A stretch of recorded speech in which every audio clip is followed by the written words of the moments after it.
British প্রধানমন্ত্রী sir Keir Starmer নির্বাচনের পর থেকে বিভিন্ন জনের কাছ থেকে পাওয়া প্রায় ৬,০০০ পাউন্ডের সমপরিমাণ অর্থ ফেরত দিয়েছেন। ব্রিটেনের গণমাধ্যম এবং বিভিন্ন সমালোচনার জবাবে ব্রিটিশ প্রধানমন্ত্রী এই অর্থ ফেরত দিয়েছেন।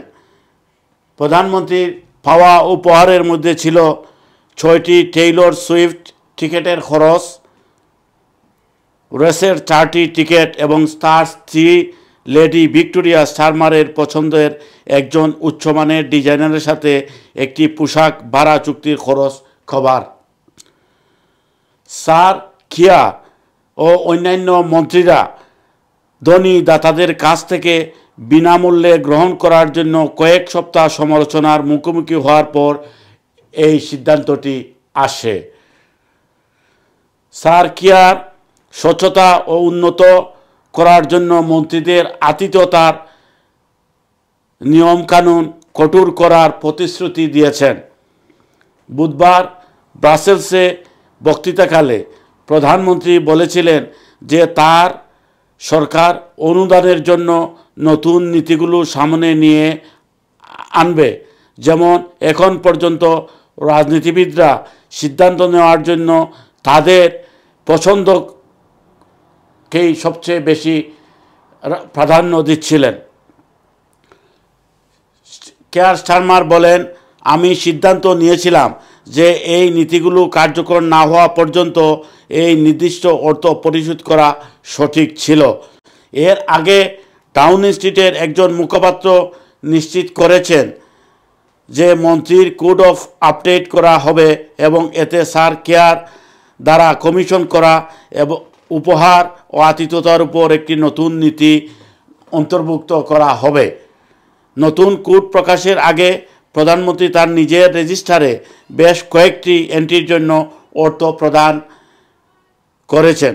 এটি সদস্যদের আগ্রহের পরবর্তী রেজিস্টারে উপস্থিত হবে। কনজারভেটিভ পার্টির একজন মুখপাত্র বলেছেন, স্যার কিয়ার তখনই স্বচ্ছ হচ্ছেন যখন তার দেয়ালে পিঠ ঠেকে গেছে।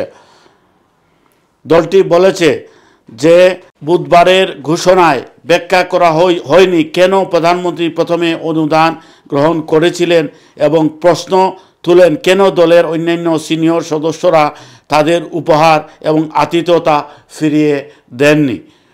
স্টারমার যে উপহারগুলির অর্থ প্রদান করেছে তার মধ্যে রয়েছে ইউনিভার্সাল মিউজিক গ্রুপের 2,800 পাউন্ড মূল্যের 4টি Taylor Swift ticket, football association থেকে 598 পাউন্ড মূল্যের 2টি এবং এরিনা রেসিং কর্পোরেশন থেকে 1,939 পাউন্ডের 4টি ডনকাস্টার রেস।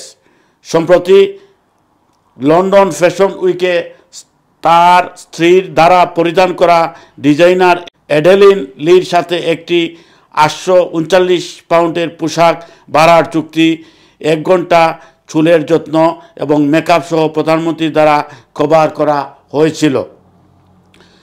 স্যার কিয়ার শ্রমদাতা লর্ড আলির কাছ থেকে জুন মাসে লেডি স্টারমারের জন্য পোশাক এবং ব্যক্তিগত সহায়তা হিসাবে আরও 6,134 পাউন্ড গ্রহণ করেছেন। অনুদানের বিশদ বিবরণ প্রকাশিত হয়েছে বুধবার সংসদ সদস্যদের স্বার্থ সংরক্ষণ সংসদীয় কমিটিতে। এটি এসেছে যখন সংসদ সদস্যদের স্ট্যান্ডার্ড কমিটিতে পর্যবেক্ষণকারী সংস্থা বলেছে যে লর্ড আলী স্বার্থ নিবন্ধন করতে ব্যর্থ হওয়ায় অভিযোগে তদন্ত করা হচ্ছে। গত সপ্তাহে দাতা সম্পর্কে একটি অভিযোগ করা হয়েছিল যিনি স্যার কিয়ার স্টারমার এবং অন্যান্য এমপিদের অনুদানের বিষয়ে কেন্দ্রবিন্দুতে ছিলেন। স্যার কিয়ার বলেছেন যে তিনি প্রধানমন্ত্রী হিসাবে পোশাক অনুদান গ্রহণ করবেন না। লর্ড আলীর তদন্ত সম্পর্কে জিজ্ঞাসা করা হলে কিয়ার স্টারমার বলেন, আমি লর্ড আলীর বিষয়ে মন্তব্য করতে যাচ্ছি না, তদন্ত তার গতিপথ চলবে। গত মাসে স্যার কেয়ার বিবিসিকে বলেছিলেন যে তিনি ব্যস্ত নির্বাচনী প্রচারণার সময় বিরোধী দলের পোশাকের জন্য অনুদান গ্রহণ করেছিলেন। আগ্রহের সর্বশেষ রেজিস্টারে উপপ্রধানমন্ত্রী অ্যাঞ্জেলা রেনারকে ডিজে বুথ পরিদর্শন হিসাবে আতিথেয়তার 834 পাউন্ড ঘোষণা করা হয়েছে। রেজিস্ট্রেশনটি একটি নাইট ক্লাবে ভ্রমণের সাথে সম্পর্কিত, যেখানে রেনারকে গ্রীষ্মে বীরের দ্বারা নাচ ও উল্লাসিত করা হয়েছিল। আপনারা জানেন কেয়ার স্টারমার লর্ড আলীসহ অন্যান্যদের কাছ থেকে উপহার সামগ্রী গ্রহণ করায় ব্রিটেনের গণমাধ্যম এবং বিরোধী দল এর সমালোচনা করেছিল। সমালোচনার প্রেক্ষিতেই কেয়ার স্টারমার 6000 পাউন্ডের বেশি অধিক ফেরত দিলেন। M A Qayyum, Q news, যুক্তরাজ্য।